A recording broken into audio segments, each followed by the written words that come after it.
Hello, I'm Eric Bryant. You can find me at ericbryant.org. And today I'm excited to have a good friend, Alex McManus. How are you, Alex? I am well, Eric. Good to see you. Good to see Thank you. you for asking. Oh, absolutely. I think we Of first course, met. this morning when I went out to jump the car, it was 3, but I'm doing well. Other than that, that's right. Well, I'm sorry, go ahead. I was trying to think back. I think I may have met you back in the early '90s, and it's amazing how much not only time has gone by, but just to see what God has just been doing in and through you. You've always been an inspiration and encouragement to me. You're a futurist. You still do a lot of work with the International Mentoring Network. People can find you at alexmcmanus.org. And you have a new book out I wanted to talk about here in a minute. But for those who haven't met you yet, uh, let us know some of the things you're up to nowadays, Alex. Well, awesome. Well, it's great to see you, Eric. And I was going to say I'm going to give you 30 minutes to stop saying nice things about me. But yeah, I tell you what, I've always really loved you and your whole family. You're amazing people, and I've enjoyed working with you and when we were at Mosaic Days, That's, and knowing you and following you, your career, your writing, your speaking, your comedy, the whole thing. that's right. But yeah, I've been working with social entrepreneurs. Now, social and spiritual entrepreneurs. Spiritual entrepreneurship is the word I use for church planting. I think that I had a conversation about 8, 9 years ago about the language of church planting. Was that even the best language today, since we're not an agricultural economy anymore? And hey, I used to say to people, hey, look, this is the church plant. That's what people think of church planting. So we started talking about different language. Should we use the language of networking nodes, hubs, links, threads, right? Because there's a lot of new language available. But I've always worked with entrepreneurs. I've been an entrepreneur. My brother's an entrepreneur. In fact, everyone in my family, Eric, this is an interesting thing that I've observed in the last 5 years. Everyone in my family uh, has started or runs one or more businesses. We're not people that work well for others. So spiritual entrepreneurship, though, is a way I talk about church planters, and I work with spiritual entrepreneurs in South Africa, Europe, the UK, Canada, all across the USA. I also work with social entrepreneurs, which is kind of like a new kind of buzzword in the business world.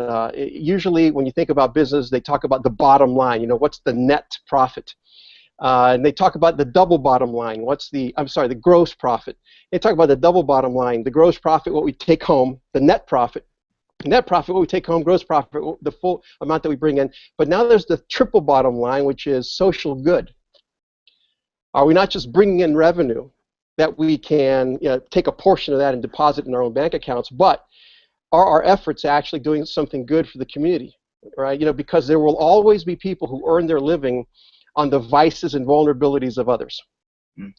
And then there will those who earn their living doing just average stuff. And by the way, I think that making a living and ambition and generating income is a really good thing. But then there's a third animal that's emerged, and that's that social entrepreneur, the entrepreneur that wants to make money, wants to be successful, he wants to generate revenues and create jobs, but at the same time, they want to actually have a social impact, right? An impact in the community. And I've created some ideas, helped fund some ideas that have been pretty exciting and pretty successful. Well, and recently we were talking about Voxtropolis and the magazine The Futurist. You've done some work with them. Fill us all in on what you've been doing there. Yeah, well, Voxtropolis was one of those things that developed out of our work at Mosaic. As you remember, people would come to Mosaic from all over trying to figure out how to do what we do, and it's easy. Just hire Irwin. But short of that, how do you do what we do? And a lot of times, church planters would come to Mosaic, and they would walk away thinking exactly the wrong thing. right? If they had a cool band and a dance troupe like us, then they could be Mosaic. And it's like, no, they didn't understand the underbody of mission and of cultural engagement, right? The real boots in the ground, nitty-gritty, get into the streets and on the street corners, face-to-face relational work that was happening that really gave life to what happened on Sunday mornings. And so I created Voxtropolis as a process to help spiritual entrepreneurs learn how to create movement, to connect and create movement with creatives in the community, as opposed to just simply creating, a band and a dance troupe in a church service, right? Because you and I probably know a lot of stories of people who started a really hip service and there was only one problem: no one came. Right. Because changing what happens in the service isn't really the key to anything. Right. And so I created Voxtropolis as a process to help, in a sense, spiritual entrepreneurs become, to put it kind of like in one way, in a crass way, talent scouts for God. But what they were looking for was not Christian talent. They were looking for what, in those days, I've changed my language over time, but in those days, they were looking for what I called the unredeemed prophets of God, right? That songwriter, the filmmaker, the chef, right? The photographer who were not yet believers, but through their art, they were pursuing truth.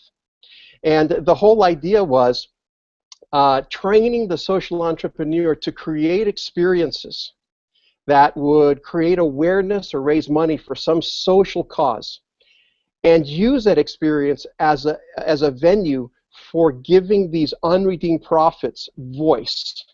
So you invite the non-believing artist to perform, several of them, because you're trying to help them develop their art and get the word out about them.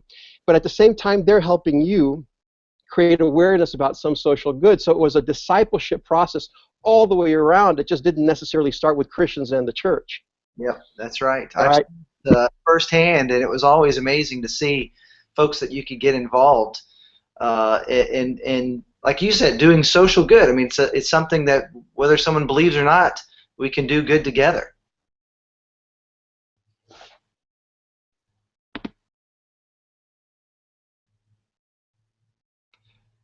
I lost you there. Can you hear me?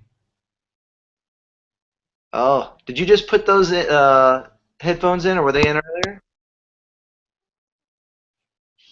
Let's see.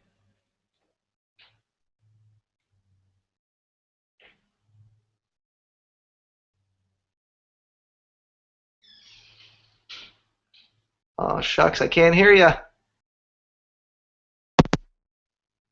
I heard a thump thump. Can you hear me now? Yay, there you are. Okay, I just took the headset out. Okay.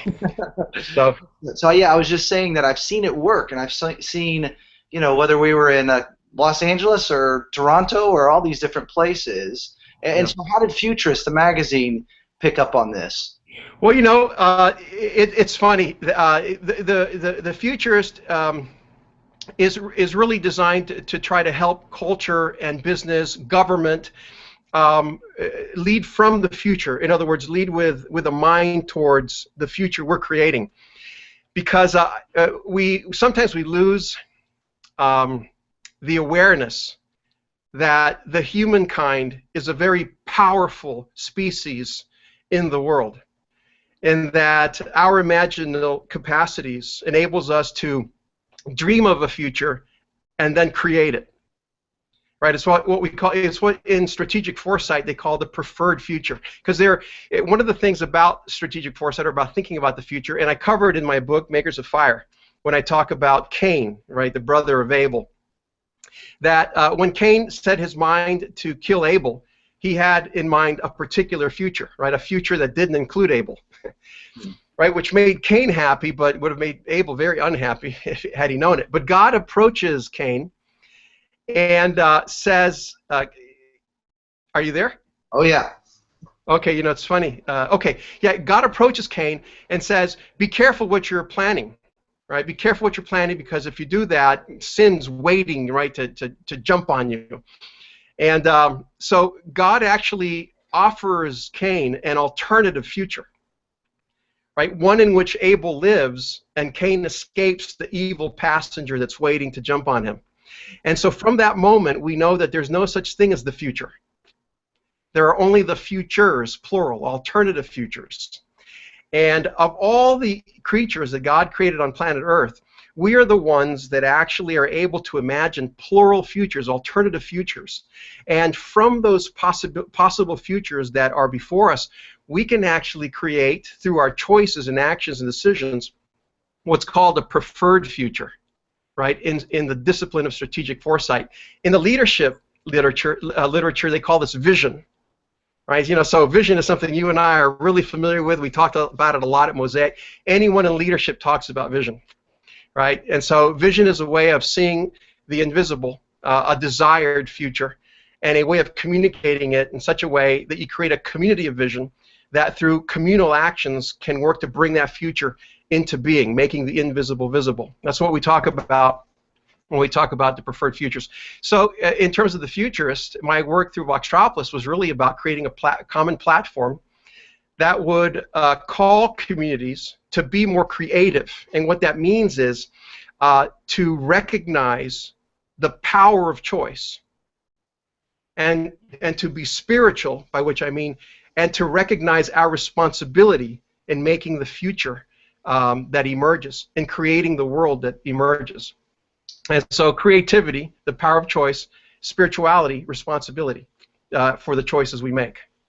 And so they like that. It goes right in line with what, and usually they talk about robots and AI, but I guess they wanted to have someone that does something in creativity and arts. I like it. That's great. Well, I've always loved the way you kind of stretch our thinking, and I've already ordered your new book, Makers of Fire, and thank you for letting us give away some of those through ericbryant.org. Tell us a little bit about this book. Share with us kind of the meaning behind the title, the subtitle, and what you hope someone will get from that. Yeah, okay. Makers of Fire. I'm very interested in paleoanthropology, the study of ancient humans.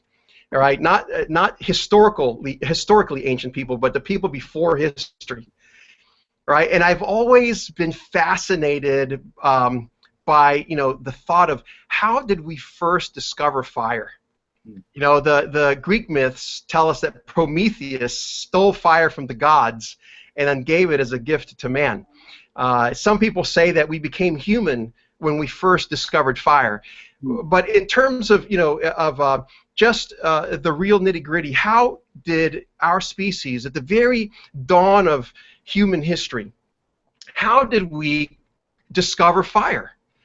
Because there are two kinds of fire. There are first fires and second fires. First fires are those fires that occur naturally, when you combine oxygen, raw material like a dry grass or a dry savanna, and you have the heat of ignition, which is a lightning strike or volcanic magma that catches the dry tinder on fire. So those are the three elements of the fire triangle. You have fuel, oxygen, and the heat of ignition. But at some point in primeval history, human beings stepped into that triangle. They took the place of the lightning strike or the volcanic eruption. They stepped between the fuel of dry grass, dry leaves, and the oxygen, the oxygenating, nurturing air that fire requires. They stepped between those two, and they delivered themselves that the heat of ignition. And to me, it's like, gosh, I know how fire is made, and I still can't go into the wild and make it, not yet successfully. Right. How did they discover that or think about that? And so I took that as an analogy for thinking about leadership, for thinking about social change. And so since I've been going for a while and I don't see your image, I just want to make sure that you're still hearing me. Are you still there, Eric? I am, yeah. I put up the book there. That's your website, alexmcmanus.org. Yes, but I can hear you. Awesome. All right, so that's the triangle of fire, right? Heat of ignition, fuel, and oxygen. And so what I did was I took that and I created three triads, actually four triads over that. One is the triad of leadership, the other is the triangle of change, and the other one is the GPS for navigating complexity. right? But the triangle of leadership, for example, or the triangle of change, when you put it on top of the triangle of fire, right? What's the fuel in the triangle of change? Well, the fuel is the raw materials that fire is made with. So in change, what's the fuel? It's the raw materials of the world around us. What is actually happening out there? Right now in churches, it's difficult to get churches to think about the future because we barely think about the present. Right. Right. Everything we do is ancient. We read an ancient book, we recite ancient creeds, and we talk about ancient stories. The institutions are ancient, our practices are ancient, and so and by the way, I don't think we should give that away. I mean, I love history. I love how we've come to be what we are. The Christian faith is historical, right? We don't want to give that up. But what happens is a lot of us idealize the past. We think more about the past than the present or the future. And so the fuel of change is, do you know what's happening right now? Right? A lot of times you go into a church and listen to what we're talking about, and it's like, oh, it's the 60s. Right. It's the 80s. Right. Right? Or and depending on what part of the country you're in, you kind of get a feel for what era, right, we're stuck in. And so there's no excuse today with technology for social entrepreneurs and spiritual entrepreneurs to not really be up to date on what's happening. In fact, every Friday, shameless plug, I send out a thing called Dispatches from the Future of Faith, right, where I basically scan culture in technology, entrepreneurship, society, and arts, and I put 2 or 3 tidbits in there that may not be right in the silo of where the pastor is, but I'm not trying to give him the stuff he's already looking at. I'm trying to help us lift our eyes up out of our church and Christian silos, where we're always listening to the same preachers so that we can get good ideas for our next messages, right? Look up at a silo, out and across the other domains, whether it's political, economic, environmental, technological, societal. Just for little things that might start a pastor or leader thinking, oh, you know what? These are the things that are happening out there. That's the fuel, right? The oxygen in social change is meaning. There are the things that are happening, but then there are, what do those things mean? Right? That's the oxygen, and the heat of ignition is the flashpoint of leadership, human creativity. It's where we take the raw material, what's happening out there, and the things they can mean, and then we utilize those to create a path forward. Yeah. Right? So when it comes to leaders, I talk about it like this. We have to have the courage to fearlessly describe the present. I mean, if we could just do that, we would be way ahead. To fearlessly describe the present.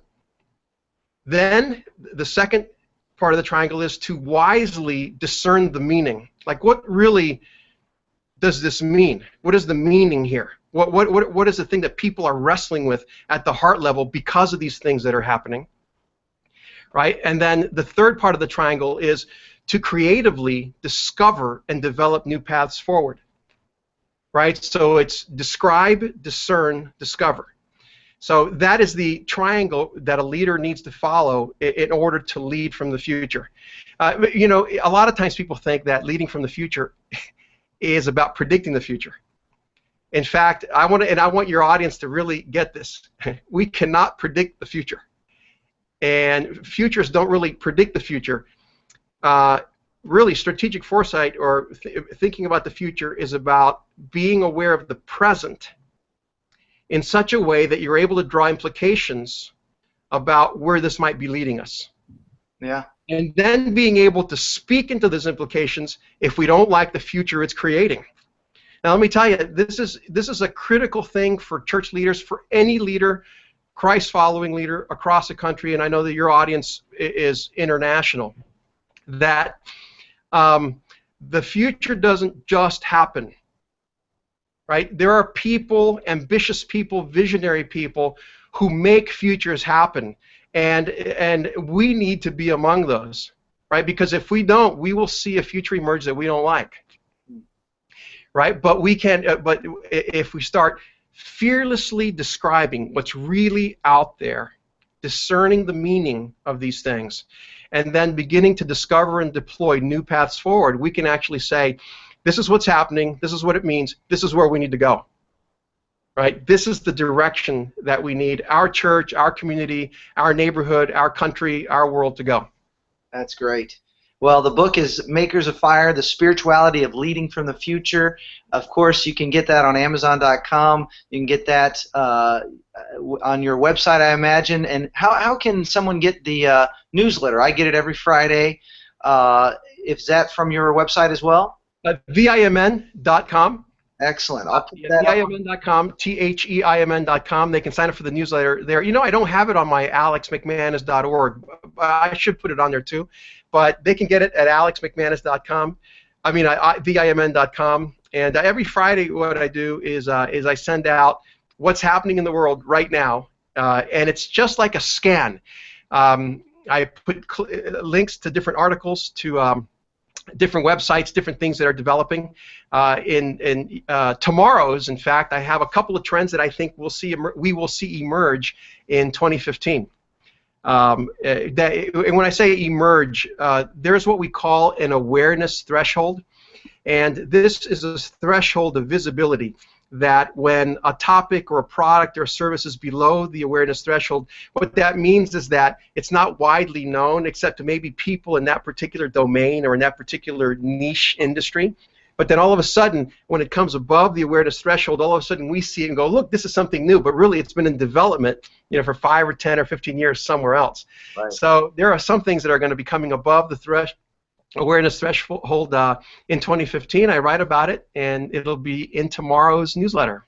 That's fantastic. Well, Alex, I appreciate the way you get us not just thinking, but helping us create a better future. The IMN, InternationalMentoringNetwork.com, alexmcmanus.org, and Makers of Fire. So grateful for what you're doing, Alex. So good to see you again. Man, it's great to see you, Eric. I hope I didn't speak too quickly. I was trying to jam a lot of stuff in there. Oh, it's fantastic. I always love hearing from you, and just so grateful for what you're doing. Thank you, man. Appreciate it. Say hello to the fam. All right, you too. Bye-bye.